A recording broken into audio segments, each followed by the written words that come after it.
Hi, I'm Robin Boyce for City Corner. Come on back and learn more about It's Time to Retire and some wonderful programs here in the St. Louis area who are taking care of homeless teens and young ladies who need something to do after school.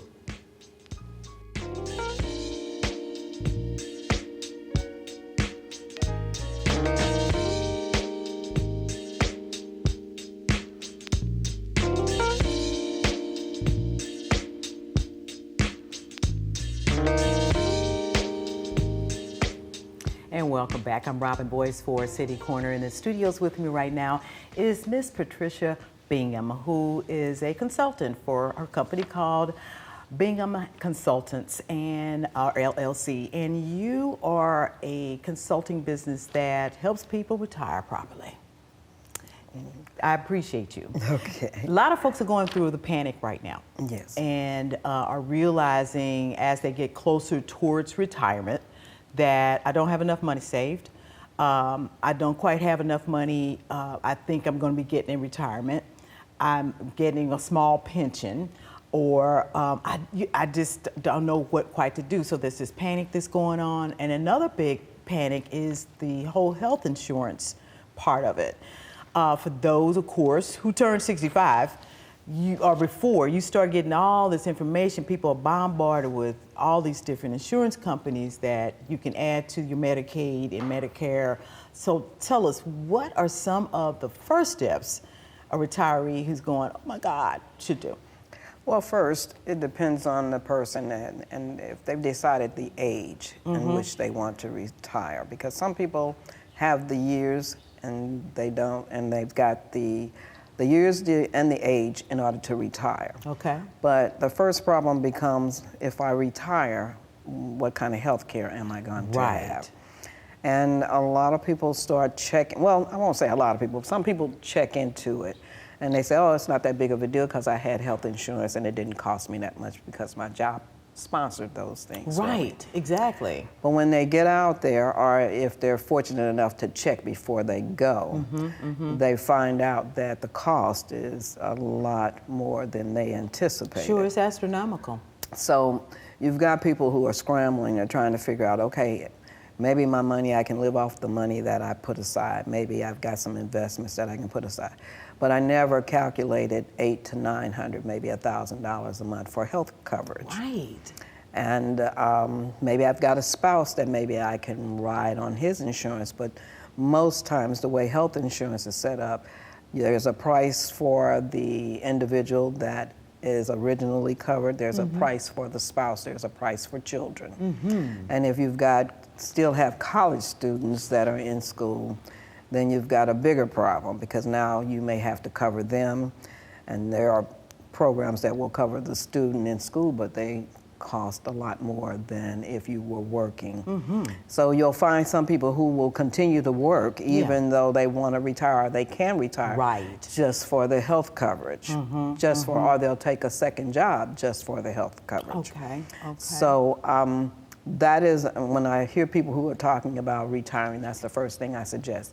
Find out what health coverage, what type of plan your job is offering you. Yes. If they're offering you coverage if you retire early through your job, then that may be a lesser cost than just trying to find it outside. But at present, if you want insurance outside of your job, the only available insurance right now is affordable care. Right. Okay. And affordable care, they look at your household size, your household income, and they calculate all of those figures.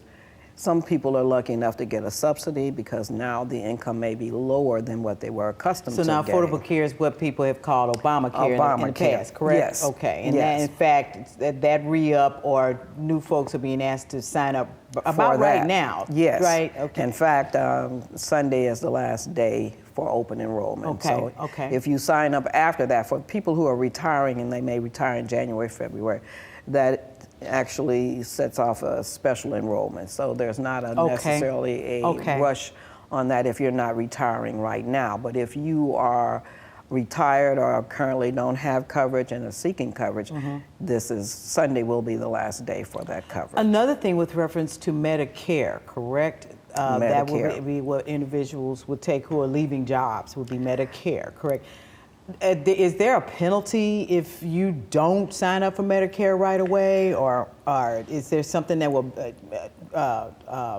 come against you when you, if say, for example, you retire and you didn't do the right thing by making sure you had insurance before you left your job? Are you penalized for that? Well, Or there are are you several penalized things for that not happen. signing up? Yeah. There are several things that happen. Originally, when you decide, or when you turn 65, if you are receiving your Social Security, you will get your red, white, and blue card in the mail. This card will have Plan A and Plan B on it. Now, you will also get an option to drop Plan B because Plan B costs. Plan A doesn't. Plan B, there's a charge There's a for fee. it. There's a fee. Okay, or you're responsible for a cost. Now, if you're working and you're going to continue to work till 67, 66, whatever the age, 70. past 65, you have an option whether you can say, I don't want to take B.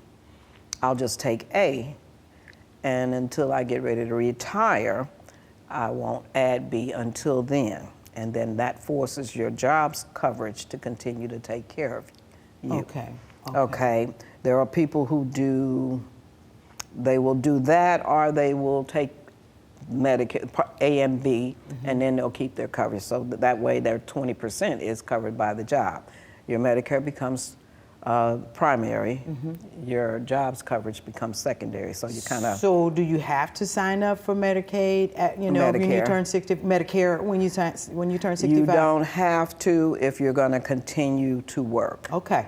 Okay, so it's kind of tied to whether you're going to get your Social Security or not. I see. So if you're not taking your Social Security, you most likely won't get a notice to get the A and B, or you won't get a Medicare card in the mail. Sure. Okay. Sure. But if you are taking that Social Security early or taking it in addition to working, you will automatically get that red, white, and blue card. Immediately because you're taking Social Security. Okay. Right. But if you are not, then at some point, if you decide to continue to work, or you're deciding to retire at 65, you have to notify Social Security that I am ready to take my benefits. Got you. Okay, now when you do that, then they will send you a red, white, and blue Medicare card. And sometimes if you're talking to them over the phone, they'll ask you, do you want A, do you want B? If you say you don't want B, then you evidently are planning on using your job's health plan coverage that they have for you. But I tell people all the time, you've got to look at what the job is offering you before you make that decision, and the benefits that Medicare taking your A and B will give you. What should people do? Say, for example, they're on a pretty good job with great benefits, and they're getting bombarded in the mail with this insurance company, that insurance company. Should they study all these things or just stick with what they've got at the job? Or how should people really look at this? Because it's so confusing. It's very confusing. You need to seek out either a person like me who can sit there and just say, just really sit down with you. And sit down and explain to you what your options are, not trying to push you to this particular company or that particular company, but to explain to you what your options are, because there are many options. And it's not to say that one is better than the other. Right. You're kind of trying to tailor it to what works for you. And if you're not tailoring it for what works for you, your friend may be ill and they have a good plan, but that you may be well. And their benefits may not work for you, but you don't know because you don't know what your options are. So a lot of people will say, I'm going to use this person or that person, but I don't get this benefit, but I need that benefit.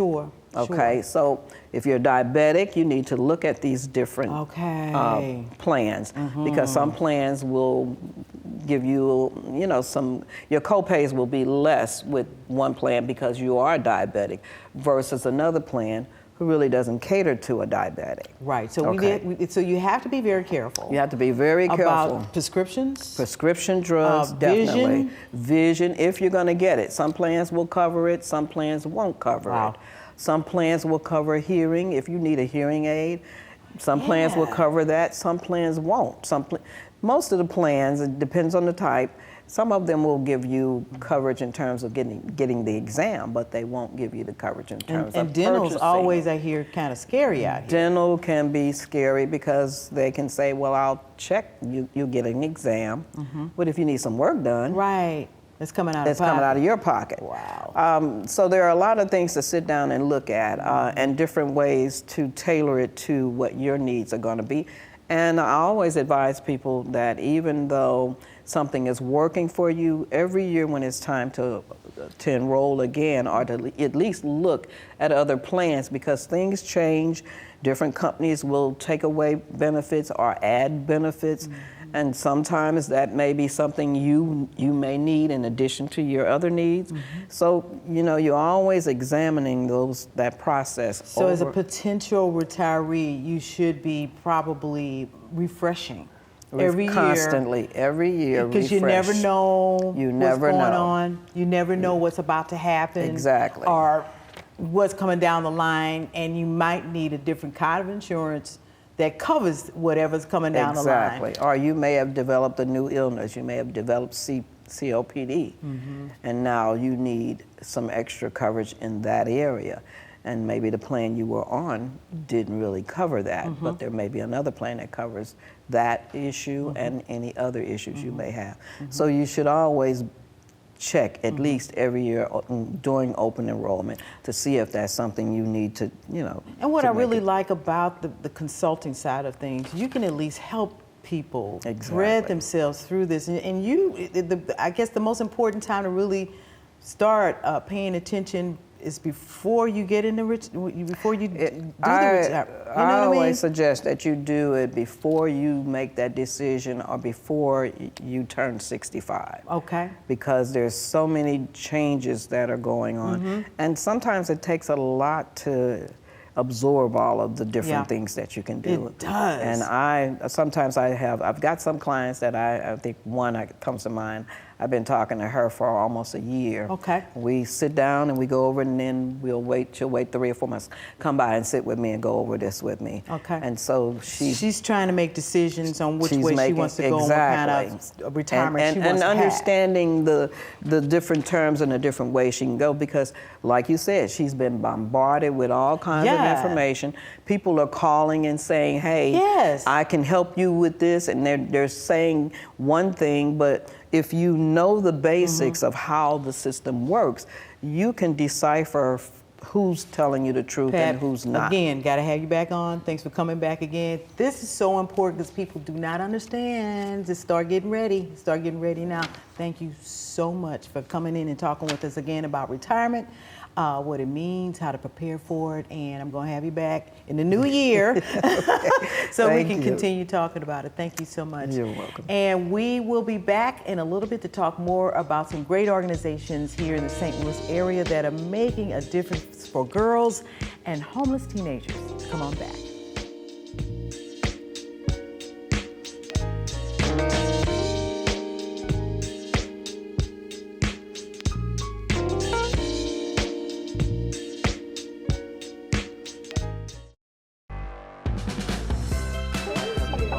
Oh, have you seen that piece on the Tiffany neighborhood on STL TV? No. Let me show you. My wife and I were looking for homes. We lived in the city all of her life, and there's just a different energy when you're in the city. Keep up with what's happening in your neighborhood. Watch STL TV. Be in the know.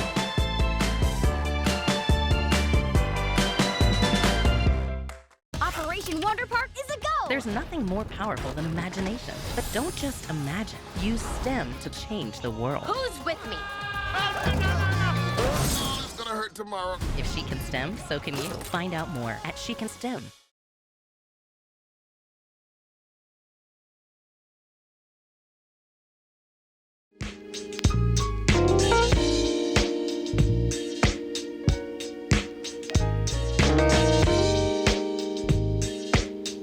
And welcome back to City Corner. I'm Robin Boyce, and in the studios with me right now are Ms. Colleen Dom, who is Director of Advancement for the Covenant House, and also with me, Ms. Cheryl Jones, who's president and CEO of Girls Incorporated. I was going to say Girls Inc., but Girls Incorporated, we'll start out with that, but I know it is Girls Inc.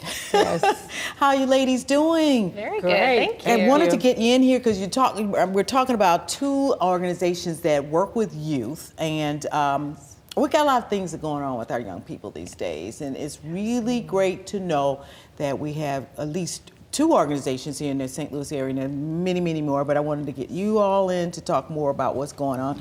Let's start out with Girls Inc. It's been around for how many years now? First, I want to say thank you so much you're for very having welcome, Cheryl. me. Anytime. And yes, 38 years. Can you Wow. believe it? Wow. 38 years in existence. Wow, I remember when Girls Inc. got off the ground and they were trying to get things going.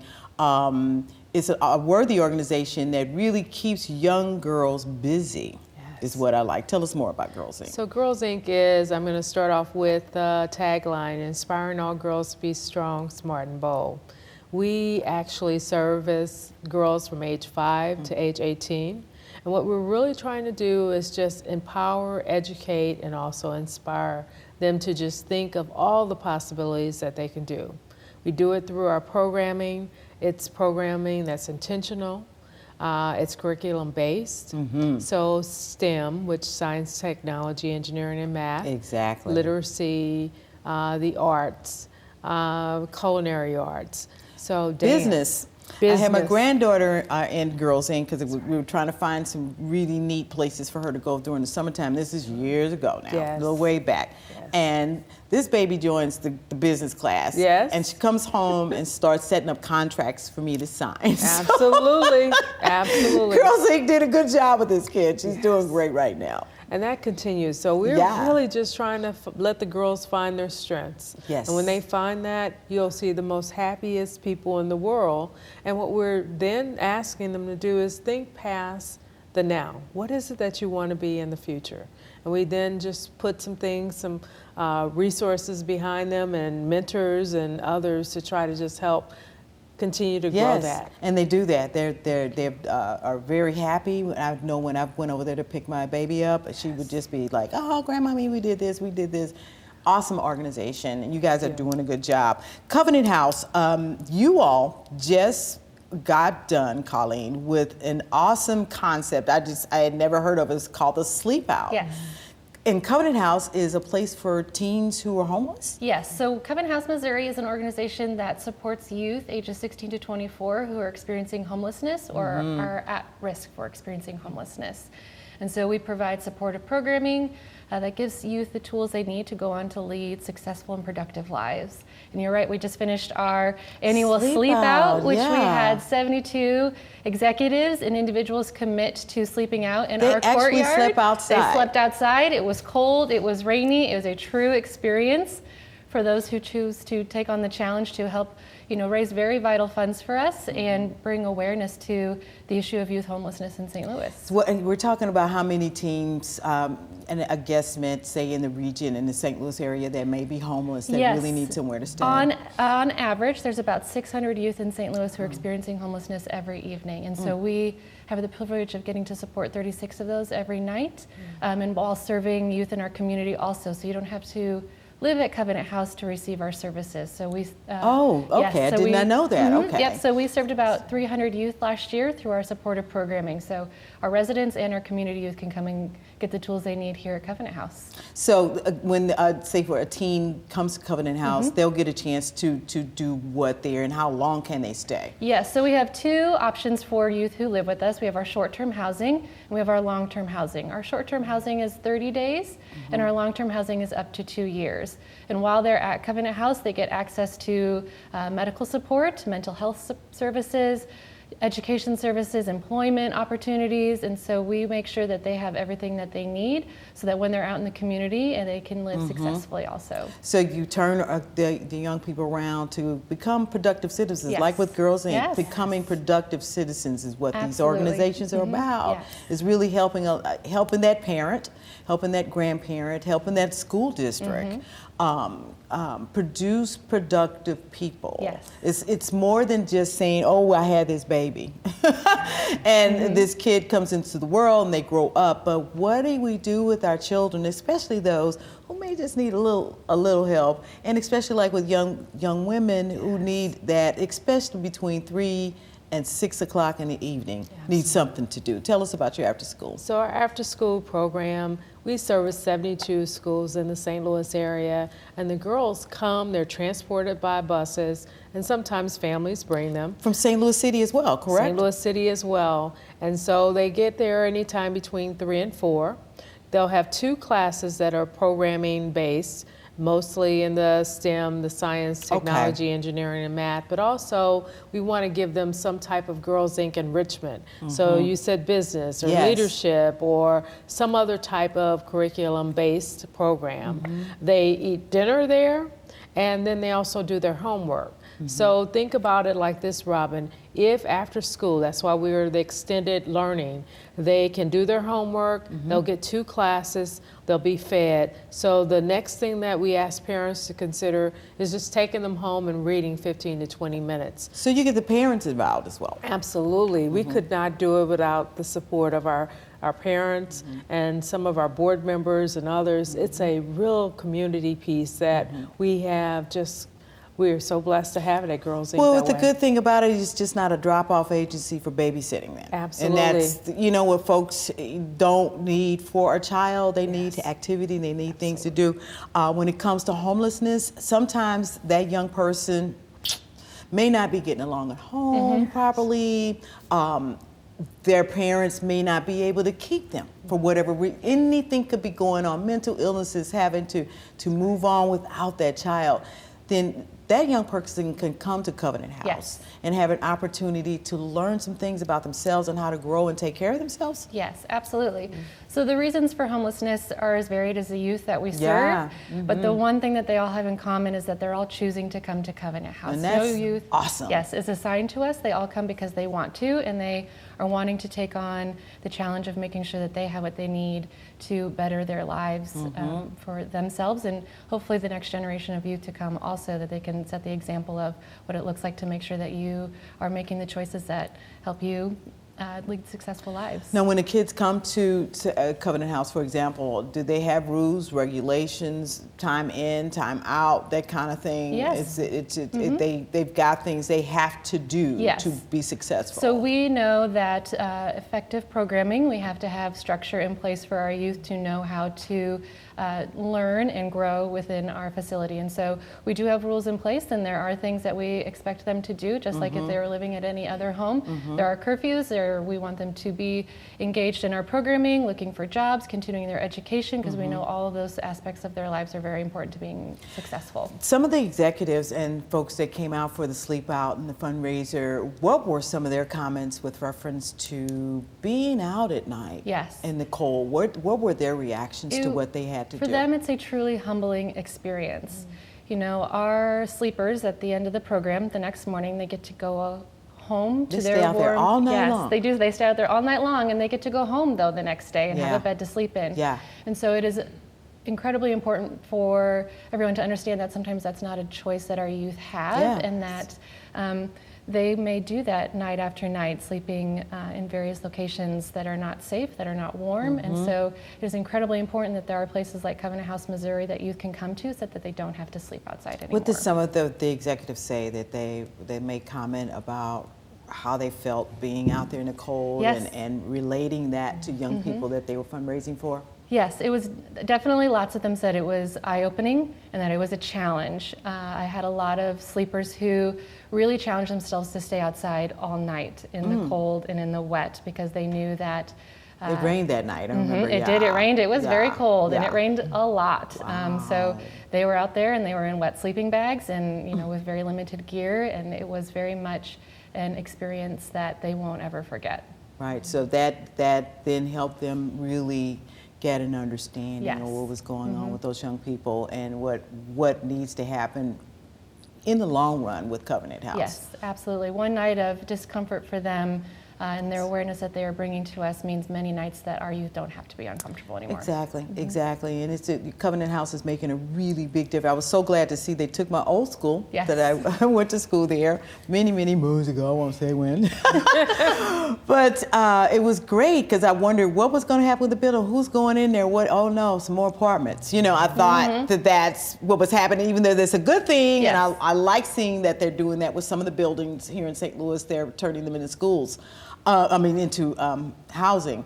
But when the sign went up, Covenant House, I'm like, wow, something that's really needed in the St. Louis Yes. area. Yes. Because we've got so much homelessness here and so many young people. I was so surprised. I met a couple of kids years and years ago that I sent to Covenant House. They're doing quite well now. That's awesome. They had a great opportunity to go there and just get it straight because they Yes. didn't have anywhere else to go, but they got it straight. Girls Inc. Really has done a tremendous job for a lot of girls who I know have gone on to college and are doing well. They're in armed services.